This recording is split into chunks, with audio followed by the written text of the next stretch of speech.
ತಮ್ಮೆಲ್ಲರಿಗೂ ಸರ್ಕಾರ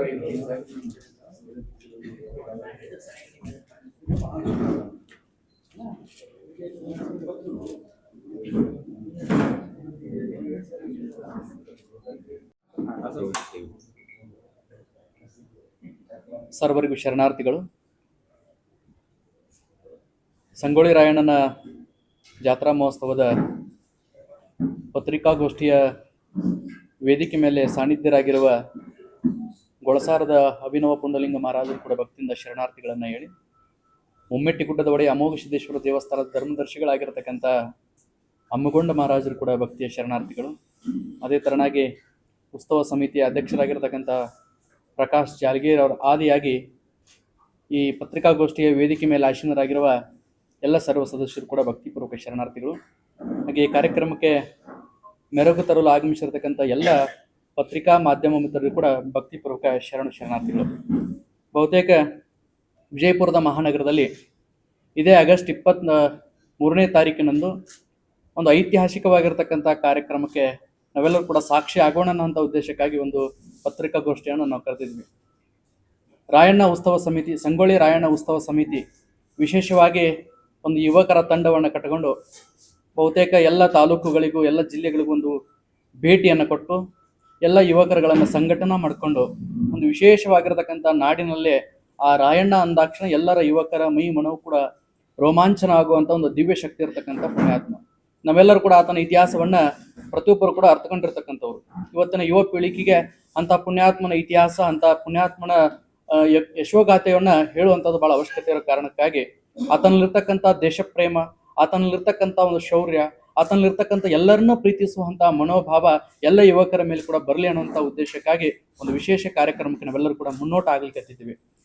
ಈ ಕಾರ್ಯಕ್ರಮದ ರೂಪುರೇಷೆಗಳು ಬಂದ್ಬಿಟ್ಟು ವಿಜಯಪುರದ ಐತಿಹಾಸಿಕ ದೇವಸ್ಥಾನ ಆಗಿರತಕ್ಕಂಥ ಸಿದ್ದೇಶ್ವರ ದೇವಸ್ಥಾನದಿಂದ ಆಗಸ್ಟ್ 23ನೇ ತಾರೀಕಿನಂದು ಬೆಳಗ್ಗೆ 10 ಗಂಟೆಗೆ ಒಂದು ವಿಜೃಂಭಣೆ ಆಗಿರತಕ್ಕಂಥ ಕ್ರಾಂತಿವೀರ ಸಂಗೊಳ್ಳಿ ರಾಯಣ್ಣನವರ 12 ಫೀಟ್ ಎತ್ತರದ ರಾಜಗಂಭೀರವಾಗಿ ನಿಂತಿರತಕ್ಕಂತಹ ಆ ಪುಣ್ಯಾತ್ಮನ ಮೂರ್ತಿ ಮೆರವಣಿಗೆ ಬಹಳ ವಿಜೃಂಭಣೆಯಿಂದ ಸಾವಿರಾರು ಯುವಕರ ಜೊತೆಗೆ ಆ ಸಿದ್ದೇಶ್ವರ ದೇವಸ್ಥಾನದ ಮೆರವಣಿಗೆ ಆರಂಭ ಆಗ್ತೈತಿ. ಅದ್ರ ವಿವರಣೆಯನ್ನ ಸಮಿತಿ ಅಧ್ಯಕ್ಷರು ಹೇಳ್ತಾರೆ. ಆದ್ರೆ ರಾಯಣ್ಣನ ಜಾತ್ರೆ ಮಾಡ್ಬೇಕಾಗಿತ್ತಂದ್ರೆ ಒಂದು ಸಂಕಲ್ಪ ಐತೆ ನಮ್ಮೆಲ್ಲರದು ಕೂಡ. ಹೆಂಗ ಸಂಕಲ್ಪ ಅಂತ ಕೇಳಿದ್ರೆ, ಕಳೆದ ಬಾರಿ ಈ ತಂಡವನ್ನ ಕಟ್ಕೊಂಡು ಆ ನಂದಗಡದ ಪುಣ್ಯ ಭೂಮಿಗೆ ಹೋಗಿ ಅಲ್ಲಿ ಒಂದು ಮಹಾರುದ್ರಾಭಿಷೇಕ ಮಾಡಿ ಒಂದು ಸಂಕಲ್ಪವನ್ನು ಮಾಡಿ ಬರ್ತೀವಿ. ಎಂಥ ಸಂಕಲ್ಪ ಅಂತಂದ್ರೆ ಎಲ್ಲ ಯುವಕರುಗಳು ಕೂಡ ಸದೃಢವಾಗಬೇಕಾಗಿದೆ, ಎಲ್ಲ ಯುವಕರು ಕೂಡ ಸಂಘಟಿತರಾಗಬೇಕಾಗಿದೆ. ಮತ್ತೊಂದು ಮಗದೊಂದು ಎಲ್ಲ ವಿಷಯಗಳಿಗೆ ಅವರು ಯುವಕರುಗಳನ್ನ ಬಳಸ್ಕೊಂತಾರೆ. ಯಾಕಂದ್ರೆ ಸ್ವಾಮಿ ವಿವೇಕಾನಂದ ಅವ್ರ ಮಾತು ಹೇಳಿದ್ರಂತ, ಎಲ್ಲರೂ ಕೂಡ ಅರ್ಥಕೊಳ್ಳುವಂತ ಮಾತು ಏನಂತ ಕೇಳಿದ್ರೆ, ಕಲ್ಲಿನ ಪರ್ವತವನ್ನ ಕುಟ್ಟಿ ಪುಡಿ ಮಾಡುವಂತ ಶಕ್ತಿ ಯಾರ ಹತ್ರ ಐತಿ ಕೇಳಿದ್ರೆ ಆ ಯುವಕರ ಕೈಯೊಳಗೈತಿ. ಅಂತ ಯುವಕರನ್ನ ಮತ್ಯಾವುದೋ ಇದಕ್ಕೆ ಹೋಗೋದಕ್ಕಿಂತ ಆ ಪುಣ್ಯಾತ್ಮ ರಾಯಣ್ಣ ವೀರ ಧೀರ ಶೂರನಾಗಿರ್ತಕ್ಕಂಥ ರಾಯಣ್ಣನ ಹೆಸರ ಮೇಲೆ ಎಲ್ಲ ಯುವಕರುಗಳನ್ನ ಸಂಘಟನಾ ಮಾಡೋಣ. ಆ ಎಲ್ಲ ಯುವಕರಿಗೂ ಕೂಡ ಒಂದು ಉತ್ತಮವಾಗಿರತಕ್ಕಂಥ ಮಾರ್ಗದರ್ಶನ ದಾರಿಯನ್ನು ತಿಳಿಸಿಕೊಡೋಣ ಅಂತ ಉದ್ದೇಶಕ್ಕಾಗಿ ನಾವು ಕಾರ್ಯಕ್ರಮವನ್ನು ಹಮ್ಮಿಕೊಳ್ಳಲಾಗಿದೆ. ಇನ್ನೊಂದು ವಿಶೇಷವಾಗಿ ಆ ರಾಯಣ್ಣನ ಮೂಲ ನೆಲೆ ಇದು ವಿಜಯಪುರ ಜಿಲ್ಲೆ ಅನ್ನುವಂಥದ್ದು ನಮಗೆ ಇತ್ತೀಚೆಗೆ ನಮ್ಮೆಲ್ಲರಿಗೂ ಕೂಡ ಅರಿವಾಯ್ತು. ಯಾಕಂತ ಕೇಳಿದ್ರೆ ಆ ಪುಣ್ಯಾತ್ಮ ಬೆಳಗಾವಿ ಜಿಲ್ಲೆಯ ನಂದಗಡದಲ್ಲಿ ಆತನನ್ನು ನೇಣಿಗೆ ಹಾಕಿ ಅಲ್ಲಿ ಸಮಾಧಿ ಮಾಡಿದ್ರು ಕೂಡ ಕೆಲವೊಂದಿಷ್ಟು ಅವರ ಪೂರ್ವಿಕರು ಇರತಕ್ಕಂಥ ಕುರುಹುಗಳು ಅದೇ ವಿಜಯಪುರ ಜಿಲ್ಲೆಯ ರೂಗಿ ಅನ್ನುವಂಥ ಹಿರೇರೂಗಿ ಅನ್ನುವಂಥ ಗ್ರಾಮದಲ್ಲಿ ಅವ್ರ ಪೂರ್ವಿಕರು ಇದ್ರು ಅನ್ನುವಂಥ ಪುರಾವೆಗಳು ನಮ್ಗೆ ಸಿಕ್ಕಾಗ ಬಹಳ ಆನಂದ ಅನಿಸ್ತು, ಬಹಳ ಖುಷಿ ಅನಿಸ್ತು. ನಮ್ಮ ಜಿಲ್ಲೆಯವನೇ ಆಗಿರತಕ್ಕಂಥವನ್ನೆಲ್ಲ ರಾಯಣ್ಣ ಅನ್ನುವಂಥ ಭಾವ ಬಿಟ್ಟುಕೊಂಡು ಕೇವಲ ರಾಯಣ್ಣನ ಜಯಂತಿಯನ್ನು ಅಷ್ಟ ಮಾಡೋದು ಬೇಡ. ಯಾಕಂದ್ರೆ ಪ್ರತಿ ಹಳ್ಳಿಗಳಲ್ಲಿ ರಾಯಣ್ಣನ ಜಯಂತಿ ಮಾಡ್ತಾರ, ತಾಲೂಕುಗಳಲ್ಲಿ ಮಾಡ್ತಾರ, ಜಿಲ್ಲೆಗಳಲ್ಲಿ ಮಾಡ್ತಾರ. ಅಷ್ಟೇ ಅಲ್ಲದೆ ಸರ್ಕಾರ ಮಟ್ಟದಲ್ಲಿ ಕೂಡ ಆ ರಾಯಣ್ಣನ ಜಯಂತ್ಯೋತ್ಸವಗಳನ್ನ ಮಾಡ್ತಾರ. ಆದ್ರೆ ವಿಶೇಷವಾಗಿ ರಾಯಣ್ಣನ ಜಾತ್ರೆಯನ್ನ ಮಾಡೋಣ ಅನ್ನುವಂಥ ಒಂದು ಸಂಕಲ್ಪ ಬರ್ತೈತಿ. ಯಾಕಂತ ಕೇಳಿದ್ರೆ ನಾವೆಲ್ಲರೂ ಕೂಡ ದೈವ ಆರಾಧಕರಾಗಿರ್ತಕ್ಕಂಥವ್ರು. ಈ ಭವ್ಯ ಭಾರತ ದೇಶ ಏನಂತ ಕೇಳಿದ್ರೆ ದೇವರಗಳನ್ನ, ಆ ಪವಾಡ ಪುರುಷರಗಳನ್ನ ನಾವೆಲ್ಲರೂ ಕೂಡ ಆತ್ಮೀಯವಾಗಿ ಭಕ್ತಿ ಭಾವದಿಂದ ಕಾಣುವಂಥವ್ರು. ರಾಯಣ್ಣನ ಕ್ಷೇತ್ರಕ್ಕೆ ಹೋದಾಗ, ರಾಯಣ್ಣನ ಸಮಾಜ ಸ್ಥಳಕ್ಕೆ ಹೋದಾಗ ಭಕ್ತಿ ಭಾವ ಅನ್ನುವಂಥದ್ದು ನಮ್ಮೆಲ್ಲರಿಗೂ ಕೂಡ ಎದ್ದು ಬರ್ತೈತಿ. ಯಾಕಂತ ಕೇಳಿದ್ರೆ ಅಲ್ಲೊಂದು ಏನೋ ಪಾಸಿಟಿವ್ ಎನರ್ಜಿ ಐತೆ ಅನ್ನುವಂಥ ಭಾವ ಎಲ್ಲ ಯುವಕರೊಳಗೆ ಕೂಡ ಅದ. ಬಹುತೇಕ ಅಲ್ಲೆಲ್ಲ ಜನ ತಾಯಂದ್ರೆ ತೊಟ್ಟಿಲಗಳನ್ನ ಕಟ್ಟಿರ್ತಾರೆ. ಯಾಕೆ ತೊಟ್ಟಿಲ ಕಟ್ಟಿರ್ತಾರೆ ಅಂದ್ರೆ ಆ ರಾಯಣ್ಣನ ಕ್ಷೇತ್ರಕ್ಕೆ ಹೋಗಿ ತೊಟ್ಟಿಲ ಕಟ್ಟಿ ಬಂದ್ರೆ ವರ್ಷ ತುಂಬೋದ್ರೊಳಗೆ ಅಂತ ವೀರ ಧೀರ ಮಕ್ಕಳು ನಮಗೆ ಹುಡ್ತಾವ ಅನ್ನೋಂಥ ಭಾವವನ್ನು ಭಕ್ತಿ ಭಾವದಿಂದ ಆ ರಾಯಣ್ಣ ಕಾಣ್ಲಿಕ್ಕತ್ತಿದಾರಲ್ಲ. ಹಾಗಾಗಿ ರಾಯಣ್ಣ ಕೇವಲ ಒಬ್ಬ ಸ್ವಾತಂತ್ರ್ಯ ಹೋರಾಟಗಾರ ಅಷ್ಟೇ ಅಲ್ಲ, ಕೇವಲ ಒಬ್ಬ ಮಹಾತ್ಮನಷ್ಟೇ ಅಲ್ಲ, ರಾಯಣ್ಣನೊಬ್ಬ ದೈವ ಭಕ್ತನದನ, ದೈವೀ ಸಂಭೂತನದನ ಅನ್ನುವಂಥ ಭಾವ ಜನರಲ್ಲಿ ಬರಲು ಅನ್ನುವಂಥ ಉದ್ದೇಶಕ್ಕಾಗಿ ಆ ರಾಯಣ್ಣನ ವಿಶೇಷವಾಗಿರತಕ್ಕಂಥ ಜಾತ್ರೆಯನ್ನ ಆಯೋಜನೆ ಮಾಡಿದ್ವಿ. ಅದರ ಮುಂದಿನ ವಿವರಣೆಯನ್ನ ನಮ್ಮ ಮೋಹನ್ ಸರ್ ಮೇಟಿ ಅವರು ಹೇಳ್ತಾರೆ. ಸರ್, ನೀವು ಹೇಳುದು ಸತ್ಯ ಸುಳ್ಳ ನಾವು ಅದ್ರ ಬಗ್ಗೆ ಮಾತಾಡ್ಲಿಕ್ಕೆ ಹೋಗುದಿಲ್ಲ ಸರ್. ಅದು ನಾವು ಕೂಡ ಇದರೊಳಗೆ ನೋಡಿದೀವಿ. ಆದ್ರೆ ಇಲ್ಲಿ ಯಾವುದೇ ಪಕ್ಷದ ಪರವಾಗಿ ಮಾತಾಡ್ಲಿಕ್ಕೆ ಅವಕಾಶ ಇಲ್ಲ ಸರ್. ಮುಂಚೆನ ಅವ್ರಿಗೆ ಹೇಳಿದೀವಿ ಸರ್. ಯಾರು ಕೂಡ ಅವರು ಈಗ ಚುನಾಯಿತ ಪ್ರತಿನಿಧಿ ಕಾಂತೇಶ್ ಅವ್ರು ಇರ್ಬೋದು, ಎಲ್ಲಾ ಪಕ್ಷದವರು ಅವ್ರವ್ರ ಪಕ್ಷದೊಳಗೆ ಗುರುತಿಸಿಕೊಂಡಿರ್ಬೇಕು ಸರ್. ಈ ವೇದಿಕೆ ಕೇವಲ ಸಮಾಜದಲ್ಲಿ ಯುವ ಪೀಳಿಗೆಯ ಶಕ್ತಿಯನ್ನ ಅಭಿವೃದ್ಧಿ ಮಾಡ್ಲಿಕ್ಕೆ, ಶಿಕ್ಷಣ, ಸಾಮಾಜಿಕ ಮತ್ತು ಧಾರ್ಮಿಕ ವಿಚಾರಗಳನ್ನ ಬಿತ್ತಲಿಕ್ಕೆ ಮಾತ್ರ ಇದು ವೇದಿಕೆ ಆಗ್ತಿದೆ ಸರ್. ಯಾವುದೇ ರಾಜಕೀಯ ವಿಷಯವನ್ನ ಎಲ್ಲೂ ಕೂಡ ಚರ್ಚೆ ಮಾಡ್ಲಿಕ್ಕೆ ಅವಕಾಶ ಇಲ್ಲ ಸರ್. ಈ ವೇದಿಕೆ ಬಹಳ ಸ್ಪಷ್ಟ ಇದೆ ಸರ್. ರಾಜಕೀಯ ವ್ಯಕ್ತಿಗಳನ್ನು ಬಿಟ್ಟು ಮಾಡ್ಲಿಕ್ಕೆ ಸಾಧ್ಯನೇ ಇಲ್ಲ. ಅಂದ್ರ ಒಂದೊಂದು ಕ್ಷೇತ್ರದಾಗ ಒಂದೊಂದು ಗಣನೀಯವಾಗಿ ಸಾಧನೆ ಮಾಡಿದಂತವ್ರು ಸರ್ ಇವರು. ನಾವು ಬಹಳಷ್ಟು ರಾಜಕಾರಣಿಗಳು ಇವತ್ತು ನಮ್ಮ ಪ್ರಶ್ನಾತೀತ ನಾಯಕ ಸಿದ್ದರಾಮಯ್ಯ ಅವರನ್ನ ಕರಿಬಹುದಾಗಿತ್ತು ಸರ್ ಈ ಕಾರ್ಯಕ್ರಮಕ್ಕೆ. ಅವ್ರನ್ನೆಲ್ಲ ರಾಜಕಾರಣಿಗಳನ್ನ ಪ್ರಸ್ತುತ ಇರುವಂತ ಒಂದು ವ್ಯವಸ್ಥೆಯೊಳಗೆ ಇದ್ದವ್ರನ್ನ ಯಾಕೆ ಬಿಟ್ಟಿದೀವಿ ಅಂದ್ರೆ ಸರ್, ಅವರಿಗೆ ಬಹಳ ನಾವು ಹೇಳಿದಂತ ವಿಷಯನ ಅದೇ ಸರ್. ನಮ್ಮ ಪೂಜರೆಲ್ಲರೂ ಕೂಡಿ ನಮ್ಮ ಉತ್ಸವ ಸಮಿತಿ ಅಧ್ಯಕ್ಷರು ಮತ್ತು ಪದಾಧಿಕಾರಿಗಳು ಅದು ಒಳ್ಳೆ ಅದೇ ರೀತಿ ಅವರೆಲ್ಲ ರಾಜಕೀಯೇತರವಾಗಿದ್ದಾರೆ ಸರ್. ಪಕ್ಷದಾಗ ಗುರುತಿಸ್ಕೊಂಡಿರ್ತಾರ ಬಹುತೇಕ ಎಲ್ಲರೂ ಕೂಡ. ಆದರೆ ಈ ಕಾರ್ಯಕ್ರಮದ ಉದ್ದೇಶ ಆಕ್ಟಿವ್ ಆಗಿ ಸದ್ಯಕ್ಕೆ MLA MP ಮಿನಿಸ್ಟರ್ ಇಲ್ಲದೆ ಇರೋರನ್ನ, ಯಾಕಂತ ಕೇಳಿದ್ರೆ ಯಾರೊಬ್ರು MLA ಅವ್ರು ಬಂದು ಅಥವಾ ಯಾವ್ದಾದ್ರು MP ಅವ್ರು ಬಂದು ವೇದಿಕೆ ಮೇಲೆ ಕುಂತಾಗ ಅದು ರಾಜಕೀಯ ತಿರು ತಗೋತೈತೆ ಅನ್ನೋ ಒಂದು ಉದ್ದೇಶಕ್ಕಾಗಿ ಸದ್ಯಕ್ಕೆ ಯಾರು ಅಧಿಕಾರದಾಗ ಇರದೇ ಇರೋರು, ರಾಜಕೀಯವಾಗಿ MLA MP ಮಿನಿಸ್ಟರ್ ಯಾರ್ದು ಇಲ್ಲದೆ ಇರೋರನ್ನ ಕರೆಯುವಂತ ಪ್ರಯತ್ನ ಇರೋದು. ಅದಕ್ಕೆ ಆಗ್ಲೇ ನಾವು ಮಾತಾಡುವಾಗ ವೃತ್ತಿಪರ ರಾಜಕಾರಣದಿಂದ ಹೊರಗಿಟ್ಟು ಮಾಡಕತ್ತೀವಿ ಅಂತ ಹೇಳಿದ್ರಿ. ವೃತ್ತಿಪರ ರಾಜಕಾರಣ ಬೇರೆ, ಪ್ರತಿಯೊಬ್ಬರಿಗೂ ಒಂದು ವೈಯಕ್ತಿಕ ಜೀವನ ಅಂತ ಇರ್ತೈತಿ. ಅವ್ರವ್ರು ಮಾಡೋ ಪಕ್ಷಗಳು ಬೆಂಬಲಿಸೋದು ಬೇರೆ ಇರ್ತೈತಿ. ಆ ವೈಯಕ್ತಿಕ ನಾವಿಲ್ಲಿ ತಗೊಳ್ಳಲ್ಲ. ನಮ್ಮ ಉದ್ದೇಶ ಏನು, ಈ ಕಾರ್ಯಕ್ರಮದ ಮೂಲ ಉದ್ದೇಶ ಏನಂತಂದ್ರ ದುಶ್ಚಟಗಳಿಗೆ ಬಲಿಯಾಗಿ ಇವತ್ತು ಬೇರೆ ಬೇರೆ ರೀತಿಯಲ್ಲಿ ಯುವಶಕ್ತಿ ಪೋಲಾಗಿ ಹೊಂಟೈತಿ. ಅವಕ್ಕೆ ರಾಯಣ್ಣನ ಆದರ್ಶ ಬೆಳೆಸಬೇಕು, ರಾಯಣ್ಣನ ಸಂದೇಶಗಳನ್ನು ಕೊಡಬೇಕು. ಅಪ್ರತಿಮ ಒಂದು ದೇಶಭಕ್ತಿ ಆಗಿರ್ಬೋದು, ಶೌರ್ಯ ಆಗಿರ್ಬೋದು, ಅವನ ತ್ಯಾಗ ಆಗಿರ್ಬೋದು, ಸ್ವಾಮಿನಿಷ್ಠೆ ಆಗಿರ್ಬೋದು, ಆ ನಾಡಿನ ಕುರಿತಾದ ಅವನ ಭಕ್ತಿ ಆಗಿರ್ಬೋದು, ಇಂಥವೆಲ್ಲ ಯುವಕರಲ್ಲಿ ಮೂಡಿಸ್ಬೇಕು ಅನ್ನೋ ಉದ್ದೇಶದಿಂದ ವಿವಿಧ ಬೇರೆ ಬೇರೆ ಜಿಲ್ಲೆಗಳಿಂದ ಬೇರೆ ಬೇರೆ ಸಂಪನ್ಮೂಲ ವ್ಯಕ್ತಿಗಳನ್ನು ಕರೆಸಿ ಆ ಯುವಶಕ್ತಿಯಲ್ಲಿ ಈ ಒಂದು ಮೂಲ ಆಶಯಗಳನ್ನು ಬೆಳೆಸುವ ನಿಟ್ಟಿನಲ್ಲಿ ಈ ಕಾರ್ಯಕ್ರಮ ಐತ್ರಿ. ಆಗ್ಲೇ ಸರ್ ಕೇಳ್ದಂಗ ಈ ಕಾರ್ಯಕ್ರಮದಾಗ ರಾಯಣ್ಣದ ಏನು ವಿಶೇಷವಾಗಿ ಇದು ಮಾಡ್ತಾರೆ ಅಂತ ಕೇಳಿದ್ರು. ಬಹುತೇಕ ಬೆಳಗಾವಿಯಲ್ಲಿ ರಾಯಣ್ಣ ರಾಕ್ ಗಾರ್ಡನ್ ಅಂತ ಗಾರ್ಡನ್ ಮಾಡಿದ್ದಾರೆ. ಅಲ್ಲಿ ಸಂಶೋಧಕರೊಬ್ರು ಇದ್ದಾರೆ, ಬಸವರಾಜ್ ಅಂತೇಳಿ. ಬಹುತೇಕ ಅವರು ಬಹಳ ವಿವರವಾಗಿ ರಾಯಣ್ಣನ ಚರಿತ್ರೆಯನ್ನ ಸಂಶೋಧನೆ ಮಾಡಿ ನಮಗೂ ಗಣ್ಯಾಗಿ ನಾನು ಒಂದು ವಿಷಯ ಪ್ರಸ್ತಾಪ ಮಾಡಿದೆ. ರಾಯಣ್ಣರ ಮೂಲ ನೆಲೆ ಅವ್ರ ಪೂರ್ವಿಕರು ಇರ್ತಕ್ಕಂಥದ್ದು ಬಿಜಾಪುರ ಜಿಲ್ಲೆಯ ರೂಗಿ ಅಂತ ನಾನು ಹೇಳಿದೆ.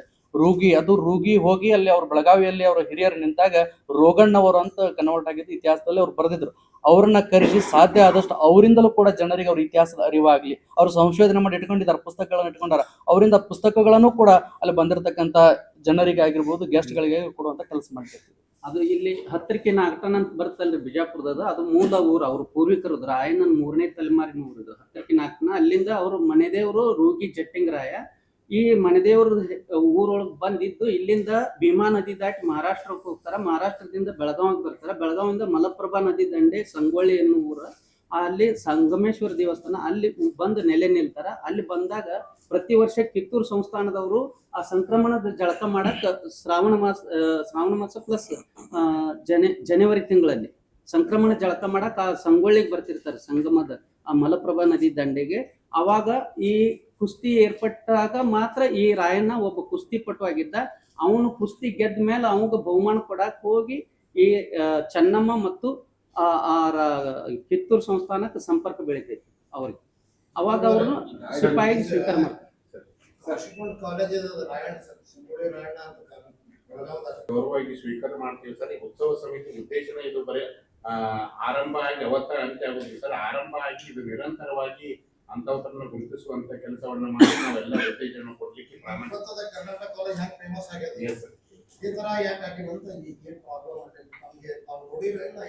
ನೋಡೇವ್ ಸರ್.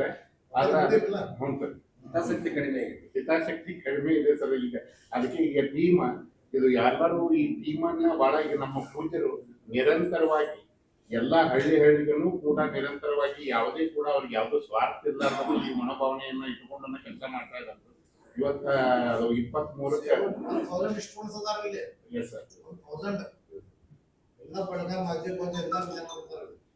ಅದನ್ನ ನಾವೆಲ್ಲರೂ ಗಮನದಾಗ ಇಟ್ಕೋತೀವಿ ಸರ್. ನಮ್ಮ ಸಲಹೆ ರಾಜಕೀಯೇತರವಾಗಿ ನಾಗ್ಲಿ ಹೇಳ್ದಂಗೆ ಯಾವ್ದು ರಾಜಕೀಯದವ್ರ ಮುಂದೆ ಪಟ್ಟಿ ಎತ್ತಿ ಆ ತರ ಮಾಡ್ಲಿಕ್ಕತ್ತಿಲ್ಲ. ತಮ್ಮ ಕೈಲಾದಂಥದ್ದು ಫಸ್ಟ್ ಸಮಿತಿಯವರೇ ನಾವು ಹಾಕೊಂಡಿದ್ವಿ. ಅದಕ್ಕೆ ಬಹಳ ಜನ ಸ್ವಯಂ ಪ್ರೇರಿತವಾಗಿ ಸ್ವಾಮೀಜಿಗಳು ಕೂಡ ಇದಕ್ಕೆ ಆರ್ಥಿಕ ನೆರವನ್ನು ಕೊಟ್ಟಿದ್ದಾರೆ. ಯಾಕಂದ್ರೆ ಅದು ಮಾಡುವಂತ ಉದ್ದೇಶ ಬಹಳ ಪ್ರಾಮಾಣಿಕ ಇದೆ ಅನ್ನುವಂಥದ್ದನ್ನ ಭಾವ ಅವ್ರ ಮನಸ್ಸೊಳಗೆ ಬಂದಾಗ ಪ್ರತಿಯೊಬ್ಬರು ಕೂಡ ನಾವು ರೊಕ್ಕ ಕೇಳಿಲ್ಲ ಯಾರಿಗೂ ಕೂಡ ತನು ಮನ ಧನದ ಸಹಾಯ ಮಾಡೋದಿತ್ತಂದ್ರೆ ನಾವು ಹಳ್ಳಿ ಭಾಗಕ್ಕೆ ಹೋದಾಗ ಹೇಳ್ತಿದ್ವಿ, ನೀವೇನಾದ್ರು ಧನ ಸಹಾಯ ಮಾಡುವಂತ ವಿಚಾರ ನಿಮ್ಮ ಹತ್ರ ಇತ್ತಂದ್ರೆ ನಿಮ್ಮ ಆಜು ಬಾಜು ಗಾಡಿಗಳನ್ನ ಮಾಡ್ಕೊಂಡು ಕಾರ್ಯಕ್ರಮ ಬರ್ರಿ ಅಂತ ನಾವು ಕೇಳ್ಕೊಂಡಿದ್ವಿ. ಆದ್ರೂ ಕೂಡ ಬಹಳ ಜನ ನಾ ಸ್ಟೇಜಿನ ವ್ಯವಸ್ಥೆ ಮಾಡ್ಕೊಡ್ತೀನಿ, ನಾ ದಾಸೋಹದ ವ್ಯವಸ್ಥೆ ಮಾಡ್ಕೊಡ್ತೀನಿ ಅಂತ ಸ್ವಯಂ ಪ್ರೇರಿತವಾಗಿ ಬಹಳ ಜನ ಮುಂದೆ ಬಂದಿದ್ದಾರೆ. ಮೊದಲು ಈ ಸಮಿತಿಯವರೇ ಇದಕ್ಕೊಂದಿಷ್ಟು ಮುಂದುಗಳು ಹಾಕೊಂಡಿದ್ದಾರೆ. ಹಮ್ಮಿಕೊಂಡಿದ್ದು ಈ ಕಾರ್ಯಕ್ರಮವನ್ನು ಸುಂದರ ಭವ್ಯವಾದ ಮೆರವಣಿಗೆಯೊಂದಿಗೆ ರಾಯಣ್ಣನ ಮೂರ್ತಿಯವರ 12 ಅಡಿ ಭವ್ಯವಾದ ಮೂರ್ತಿಯೊಂದಿಗೆ ಡೊಳ್ಳು ಕುಣಿತ ಹಾಗೂ ಗೊಂಬೆ ಕುಣಿತಿರುವ ಭವ್ಯ ಮೆರವಣಿಗೆಯೊಂದಿಗೆ ಗಾಂಧಿ ಚೌಕ್ ಮಾರ್ಗವಾಗಿ ಮತ್ತು ಬಸವ ಸರ್ಕಲ್ ಮಾರ್ಗವಾಗಿ, ಅಂಬೇಡ್ಕರ್ ಸರ್ಕಲ್ ಮಾರ್ಗವಾಗಿ ಮತ್ತು ಕನಕದಾಸ ಸರ್ಕಲ್ ಮಾರ್ಗವಾಗಿ ದರ್ಬಾರ್ ಹೈಸ್ಕೂಲ್ ಮೈದಾನದವರೆಗೆ ಬಂದು ಆ ವೇದಿಕೆಯಲ್ಲಿ ಒಂದು ಭವ್ಯ ವೇದಿಕೆ ಇರುತ್ತದೆ. ಯುವ ನಾಯಕತ್ವದ ಒಂದು ವೇದಿಕೆ ಇರುತ್ತೆ. ಆ ಕಾರ್ಯಕ್ರಮದಲ್ಲಿ ಎಲ್ಲ ಜಿಲ್ಲೆಯಾದ್ಯಂತ ಮತ್ತು ಈ ಕರ್ನಾಟಕ ರಾಜ್ಯದ ಯುವ ನಾಯಕರು ಬರ್ತಾ ಇದ್ದಾರೆ. ಆ ಕಾರ್ಯಕ್ರಮವನ್ನು ಹೆಚ್ಚಿನ ಸಂಖ್ಯೆಯಲ್ಲಿ ಜನ ಸೇರಲಿದ್ದಾರೆ. ಆ ಕಾರ್ಯಕ್ರಮ ಯಶಸ್ವಿಗೊಳಿಸಬೇಕಂತ ತಮ್ಮಲ್ಲಿ ಸಾನ್ನಿಧ್ಯ ವಹಿಸಿರತಕ್ಕಂತಹ ಎಲ್ಲ 3 ಪರಮ ಪೂಜ್ಯರಲ್ಲಿ ಹಾಗೂ ಎಲ್ಲ ಗಣ್ಯರಲ್ಲಿ ಹಾಗೂ ಮುದ್ರಣ ಮತ್ತು ದೃಶ್ಯ ಮಾಧ್ಯಮದ ಎಲ್ಲ ಪತ್ರಿಕಾ ಸನ್ಮಿತ್ರರಿಗೂ ನನ್ನ ನಮಸ್ಕಾರಗಳು. ಈ ಒಂದು ರಾಯಣ್ಣ ಜಾತ್ರೆ ಇದೇ ಆಗಸ್ಟ್ 23ರಂದು ನಾವು ಹಮ್ಮಿಕೊಂಡಿದ್ದು. ಈ ಒಂದು ರಾಯಣ್ಣ ಜಾತ್ರೆಯ ಕುರಿತಾಗಿ ಮೆರವಣಿಗೆ ಹಾಗೂ ಅದರ ರೂಪರೇಷೆಗಳನ್ನು ನಮ್ಮ ಪೂಜ್ಯರು ಈಗಾಗಲೇ ತಮ್ಮೆಲ್ಲರ ಮುಂದೆ ಅದನ್ನು ವಿವರಣೆ ಮಾಡಿದ್ದಾರೆ. ಈ ಒಂದು ಐತಿಹಾಸಿಕವಾದ ಒಂದು ಕಾರ್ಯಕ್ರಮಕ್ಕೆ ರಾಜ್ಯದ ವಿವಿಧ ಜಿಲ್ಲೆಗಳಿಂದ ಮೂಲೆಗಳಿಂದ ಹಲವಾರು ರಾಜ್ಯ ನಾಯಕರು ಮತ್ತು ಎಲ್ಲ ಸಾರ್ವಜನಿಕರು ಬಂದು ಇದು ಒಂದು ಕಾರ್ಯಕ್ರಮದಲ್ಲಿ ಭಾಗವಹಿಸ್ತಾರೆ. ಇದೊಂದು ಪಕ್ಷಾತೀತವಾದ ಮತ್ತು ಜಾತ್ಯತೀತವಾದ ನಿಲುವನ್ನು ಹೊಂದಿದ, ದೇಶಭಕ್ತಿ ಮತ್ತು ನಾಡ ಭಕ್ತಿಯ ಮಿಡಿತವನ್ನು ಹೊಂದಿದ ಸಮಾನ ಮನಸ್ಸುಗಳು ಎಲ್ಲ ಸೇರಿ ಮಾಡಿದ ಕಾರ್ಯಕ್ರಮ ಇದಾಗಿದ್ದು, ಈ ಕಾರ್ಯಕ್ರಮಕ್ಕೆ ರಾಜ್ಯದ ಮಹಿಳಾ ಆಯೋಗದ ಅಧ್ಯಕ್ಷರಾದ ಡಾಕ್ಟರ್ ನಾಗಲಕ್ಷ್ಮಿ ಚೌಧರಿ ಅವರು ಬಂದು ಮಹಿಳಾ ಸಬಲೀಕರಣದ ಕುರಿತಾಗಿ ನಮ್ಮೆಲ್ಲ ಯುವಕರಿಗೆ ಒಂದು ಸಂದೇಶವನ್ನು ನೀಡಲಿದ್ದಾರೆ. ಅದರ ಜೊತೆಗೆ BMTC ಉಪಾಧ್ಯಕ್ಷರಾದ ಸಹೋದರ ನಿಕೇತರಾಜ್ ಮೌರ್ಯರವರು ಕೂಡ ಈ ಕಾರ್ಯಕ್ರಮಕ್ಕೆ ಆಗಮಿಸಿ ಅವರು ಕೂಡ ಸಂಗೊಳ್ಳಿ ರಾಯಣ್ಣನ ಬಗ್ಗೆ ಮತ್ತು ಸಮಾಜ ಸಂಘಟನೆ ವಿಷಯವಾಗಿ ಮಾತನಾಡಲಿದ್ದಾರೆ. ಅದರ ಜೊತೆಗೆ ಹಾಸನ ವಿಶ್ವವಿದ್ಯಾಲಯದ ಸಿಂಡಿಕೇಟ್ ಸದಸ್ಯರಾದ ಆನೇಕಲ್ ದೊಡ್ಡಯ್ಯರವರು ಬಂದು ಅಹಿಂದ ಸಂಘಟನೆ ಮತ್ತು ರಾಜಕೀಯ ಸವಾಲುಗಳ ಕುರಿತಾಗಿ ಅವರು ಕೂಡ ಮಾತನಾಡಲಿದ್ದಾರೆ. ಅದರ ಜೊತೆಗೆ ಧಾರವಾಡ MP ಅಭ್ಯರ್ಥಿಯಾದಂಥ ವಿನೋದ್ ಸೂಟಿಯರವರು ಅವರು ಕೂಡ ಈ ಕಾರ್ಯಕ್ರಮದಲ್ಲಿ ಭಾಗವಹಿಸಿ ಯುವಕರನ್ನು ಉದ್ದೇಶಿಸಿ ಅವರು ಕೂಡ ಮಾತನಾಡಲಿದ್ದಾರೆ. ಅದರ ಜೊತೆಗೆ ಕರ್ನಾಟಕ ರಾಜ್ಯ ಪ್ರಾಥಮಿಕ ಶಾಲಾ ಶಿಕ್ಷಕರ ಸಂಘದ ರಾಜ್ಯಾಧ್ಯಕ್ಷರಾದ ಸಹೋದರ ಚಂದ್ರಶೇಖರ್ ನುಗ್ಲಿ ಅವರು ಕೂಡ ಈ ಕಾರ್ಯಕ್ರಮದಲ್ಲಿ ಭಾಗವಹಿಸಿ ಸಮುದಾಯದಲ್ಲಿ ಶಿಕ್ಷಣ ಪಾತ್ರ ಮತ್ತು ಇತರೆ ವಿಷಯಗಳ ಕುರಿತು ಅವರು ಕೂಡ ಚರ್ಚಿಸಲಿದ್ದಾರೆ. ಅದರ ಜೊತೆಗೆ ವಿಜಯನಗರ ಜಿಲ್ಲೆಯಿಂದ ರಶ್ಮಿ ರಾಜಶೇಖರ್ ಹಿಟ್ನಾಳ್ ಅವರು ಭಾಗವಹಿಸಿ ಮಹಿಳೆ ಮತ್ತು ರಾಜಕಾರಣ ವಿಷಯವಾಗಿ ಅವರು ಕೂಡ ಮಾತನಾಡಲಿದ್ದಾರೆ.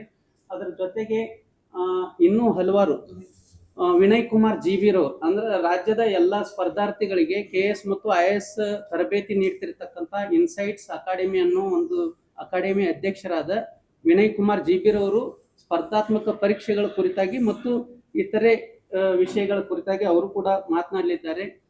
ಮಾಜಿ ಜಿಲ್ಲಾ ಪಂಚಾಯತ್ ಸದಸ್ಯರಾದ ಶಿವಮೊಗ್ಗ ಜಿಲ್ಲೆಯ ಯುವ ನಾಯಕರಾದ ಸಹೋದರ KE ಕಾಂತೇಶ್ರವರು ಈ ಕಾರ್ಯಕ್ರಮದಲ್ಲಿ ಭಾಗವಹಿಸಿ ಅವರು ಕೂಡ ಯುವಕರನ್ನು ಉದ್ದೇಶಿಸಿ ಮಾತನಾಡಲಿದ್ದಾರೆ. ಅದರ ಜೊತೆಗೆ ಇನ್ನೂ ಹಲವಾರು ಗಣ್ಯರು ಕೂಡ ಈ ಕಾರ್ಯಕ್ರಮದಲ್ಲಿ ಭಾಗವಹಿಸಲಿದ್ದಾರೆ. ಇದು ಸಂಪೂರ್ಣವಾಗಿ ವೃತ್ತಿಪರ ರಾಜಕಾರಣಿಗಳಿಂದ ಹೊರತಾದ ಮತ್ತು ಪಕ್ಷಗಳಿಂದ ಹೊರತಾದ ಎಲ್ಲ ಸ್ವಾತಂತ್ರ್ಯ ಹೋರಾಟದ ಹಿನ್ನೆಲೆಯನ್ನು ಹೊಂದಿದಂತ ರಾಯಣ್ಣನ ಅಭಿಮಾನವನ್ನು ಕುರಿತು ಅಭಿಮಾನ ಪಡುವಂತ ಯುವ ಮನಸ್ಸುಗಳು ಎಲ್ಲ ಈ ಕಾರ್ಯಕ್ರಮಕ್ಕೆ ಭಾಗವಹಿಸಲು ತಮ್ಮೆಲ್ಲ ಮುದ್ರಣ ಮತ್ತು ದೃಶ್ಯ ಮಾಧ್ಯಮದ ತಮ್ಮೆಲ್ಲ ಮಿತ್ರರ ಪರವಾಗಿ ಈ ಮಾಧ್ಯಮದ ಪರವಾಗಿ ಎಲ್ಲ ರಾಜ್ಯದ ಸಾರ್ವಜನಿಕರನ್ನ ಈ ಕಾರ್ಯಕ್ರಮಕ್ಕೆ ತಮ್ಮ ಮಾಧ್ಯಮದ ಮೂಲಕ ಆಹ್ವಾನಿಸುತ್ತೇವೆ. ಇದರ ಕುರಿತಾಗಿ ನಮ್ಮ ಸಹೋದರ ಪ್ರಕಾಶ್ ಜಾಲಗೇರಿ ಅವರು ಉತ್ಸವ ಸಮಿತಿ ಅಧ್ಯಕ್ಷರು ಅವರು ಕೂಡ ತಮ್ಮ ಒಂದೆರಡು ಮಾತುಗಳನ್ನು ಹೇಳಲಿದ್ದಾರೆ. ಮುಂದಿನ ಭವಿಷ್ಯದ ನಾಯಕರನ್ನ ರೂಪಿಸುವಂತ ನಿಟ್ಟಿನಲ್ಲಿ ಈ ಒಂದು ಕ್ರಾಂತಿಯನ್ನ ಮಾಡಲಿ ಎಲ್ಲ ನುರಿತ ರಾಜ್ಯ ಮತ್ತು ಜಿಲ್ಲೆಯ ನುರಿತ ನಮ್ಮ ಸಮುದಾಯದ ಜನರನ್ನ ಕರೆಸಿ ಆ ಜನರಿಗೆ ಒಂದು ಅವೇರ್ನೆಸ್ ಆಗಲಿ ಅನ್ನೋ ಕಾರ್ಯಕ್ರಮ. ಈಗ ರಾಯಣ್ಣವರ ಜೀವನ ಮಾಡಿದ್ರು. ರಾಯಣ್ಣನ ಚರಿತ್ರೆ ಇಡೀ ದೇಶಕ್ಕೆ ಗೊತ್ತು, ಯಾರು ಕೂಡ ಮರಿಲಾರದು. ರಾಯಣ್ಣನ ಒಂದು ವಿಚಾರವನ್ನ ನಾವು ಸಾಮಾನ್ಯವಾಗಿ ಮಹಾಪುರುಷರವನ್ನ ತಗೊಂಡಾಗ ನಾವು ಬರೀ ನಮ್ಮ ಸಮಾಜಕ್ಕಷ್ಟ ಮೀಸಲಲ್ಲ, ರಾಯಣ್ಣ ಅವೆಲ್ಲರಿಗೂ ಗೊತ್ತಿರುವಂತದ್ದು, ಎಲ್ಲ ಸಮುದಾಯ ಪ್ರೀತಿಸುವಂತ ಮತ್ತು ಗೌರವಿಸುವ ನಾವು ಯಾರ ಮಕ್ಕಳು ಕೂಡ ದೇಶ ಬರಲಾರದಂತ ದಿನವನ್ನ ಆಗಸ್ಟ್ 15 ಮತ್ತು ಜನವರಿ 26 ನೆನಪಿಡುವಂತ ದಿವಸವನ್ನ ಸೃಷ್ಟಿ ಮಾಡಿ ಹೋದಂತ ಈಗಿನ ಯುವ ಪೀಳಿಗೆಗೆ ನಮ್ಮ ಪೂಜರು ಹೇಳಿದಂಗ ತೊಟ್ಲ ಕಟ್ಟಿ ನಮಗ ಅಂತ ರಾಯಣ್ಣ ಅಂತ ಮಕ್ಕಳು ಹುಟ್ಲಿ ಅನ್ನುವುದನ್ನ ಬೇಡ್ಕೊಂಡು ಬರುವಂತ ಜನರಿಗೆ ಮನೆ ಮನೆಗೂ ಒಬ್ಬ ರಾಯಣ್ಣ ಹುಟ್ಟಿ ದೇಶಾಭಿಮಾನ ಬೆಳೀಲಿ ಅನ್ನುವಂತ ಉದ್ದೇಶವನ್ನ ನಾವು ಆ ಕಾನ್ಸೆಪ್ಟ್ ಅನ್ನ ಇಟ್ಟುಕೊಂಡು ಜನರಲ್ಲಿ ಜಾಗೃತಿ ಮೂಡಿಸುವಂತದ್ದು.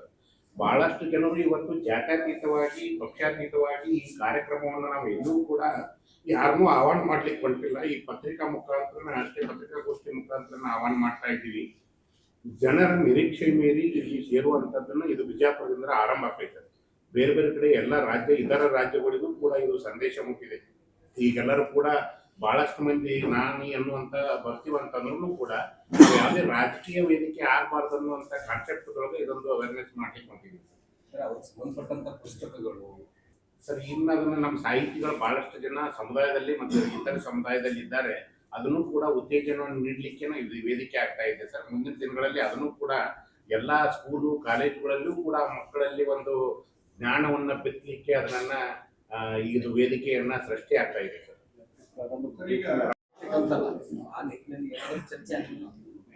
ಇಲ್ಲ, ನಾವು ಪರ್ಟಿಕ್ಯುಲರ್ ಆಗಿ ಇಂಥದೇ ಒಂದು ವಿಷಯ ಅಂತಿಲ್ಲ. ಮೊದಲು ನಮಗೆ ಬೇಕಾಗಿದ್ದ ಸಂಘಟನೆ, ಯುವಕರೆಲ್ಲರೂ ಕೂಡ ಸಂಘಟನಾ ಸದೃಢರಾಗಬೇಕನ್ನುವಂಥ ಉದ್ದೇಶಕ್ಕಾಗಿ ಮುಂದೆ ಯಾವ ತಿರುಗಳು ತಗೋತೋ ಸಂಘಟನೆ ಶಕ್ತಿ ನಮ್ಮ ಹತ್ರ ಇತ್ತಂದ್ರೆ ಏನಾರೋ ಬದಲಾವಣೆ ಮಾಡಬಹುದು ಅಂತ ನಾನು ಇದರ ಸಂಬಂಧ ನಾವು ಸಂಘಟನೆ ಮಾಡ್ಲಿಕ್ಕೆ ಯಾವ್ದು ರಾಜಕೀಯ ಉದ್ದೇಶ ಇಲ್ಲ, ಯಾರೋ ಹಿನ್ನೆಲೆಯಾಗಿ ನಿಂತ್ಕೊಂಡು ಕಾರ್ಯಕ್ರಮ ಮಾಡಿಸ್ಲಿಕ್ಕಿಲ್ಲ. ಎಲ್ಲರೂ ಕೂಡ ಪರಮ ಪೂಜ್ಯರ ನೇತೃತ್ವದಲ್ಲಿ ಉತ್ಸವ ಸಮಿತಿಯನ್ನು ಇಟ್ಕೊಂಡು ಈ ಕಾರ್ಯಕ್ರಮ ಮಾಡ್ಲಿಕ್ಕೆ